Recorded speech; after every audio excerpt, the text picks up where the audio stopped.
नमस्कार दोस्तों, आज हम क्लास 8 हिंदी का चैप्टर सूरदास के पद के बारे में पढ़ेंगे। इस चैप्टर में मशहूर भक्ति कवि सूरदास के कुछ सुंदर पद दिए गए हैं।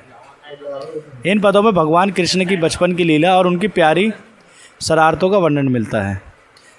सूरदास हिंदी साहित्य के बहुत महान कवि थे। उन्हें भक्ति काल के एक इम्पॉर्टेंट पोएट माना जाता है। सूरदास जी बचपन से ही भगवान कृष्णा की बहुत बड़े भक्त थे। उन्होंने अपनी कविताओं में कृष्ण को बचपन से ही और उनके कलाओं का वर्णन किया है। उनकी सबसे फेमस किताब रही है सुरसागर, जिसमें कृष्ण के जीवन की बहुत सारी बातें लिखी हुई है। सूरदास के पद इस चैप्टर में कृष्ण की बचपन की लीला का वर्णन है। इसमें बताया गया है कि कृष्ण बचपन में कितने प्यारे और शरारती थे। उनकी शरारतों से पूरा गांव खुश हो जाता था। जो हमारा पहला है वो है कृष्ण की बचपन की लीला। कृष्ण बचपन में बहुत ही चंचल और मस्तीखोर थे। उन्हें मक्खन खाना बहुत पसंद था, इसलिए अक्सर घरों में वे माखन चुरा लेते थे और अपने दोस्तों के साथ बांटकर खाते थे।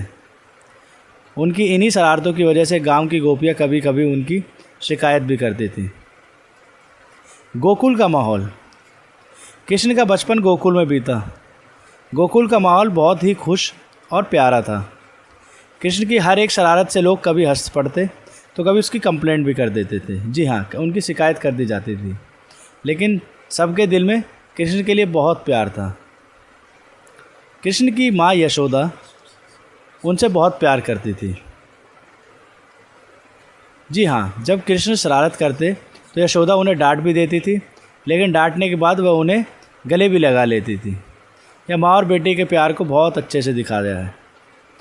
सूरदास की भक्ति। सूरदास जी ने अपनी कविताओं के थ्रू कृष्ण के प्रति अपना प्रेम दर्शाया है, अपनी भक्ति दर्शाई है। इस चैप्टर से हमें यह भी समझ आता है कि बचपन की मासूमियत और खुशी कितनी स्पेशल होती है। कृष्ण की लीलाओं में एक तरफ शरारत है, दूसरी तरफ लोगों के दिल में उनके लिए गहरा प्रेम। सूरदास जी की कविता की सबसे बड़ी खासियत यह है कि उन्हें बहुत सिंपल और इमोशनल लैंग्वेज यूज़ की है। इसी वजह से उनकी कविता आज भी लोगों के दिल को छू लेती है। आखिर में हम कह सकते हैं कि सूरदास के पद सिर्फ एक कविता ही नहीं है, बल्कि भक्ति, प्रेम और बचपन की खुशी का एक सुंदर वर्णन है। यह चैप्टर हमें सिखाता है कि सच्चा प्रेम और भक्ति हमेशा दिल से आनी चाहिए। इसलिए सूरदास को हिंदी साहित्य का सबसे महान भक्ति कवियों में से एक माना गया है। जी हाँ दोस्तों, उन्होंने कृष्ण के बचपन की शरारतें, माखन चोरी तथा यशोदा माँ से उनके लगाव, इन सभी को बड़ा अच्छे से दर्शाया है। इसी के साथ हमारा चैप्टर होता है ख़त्म। मिलते हैं अपनी नेक्स्ट वीडियो में। नमस्कार।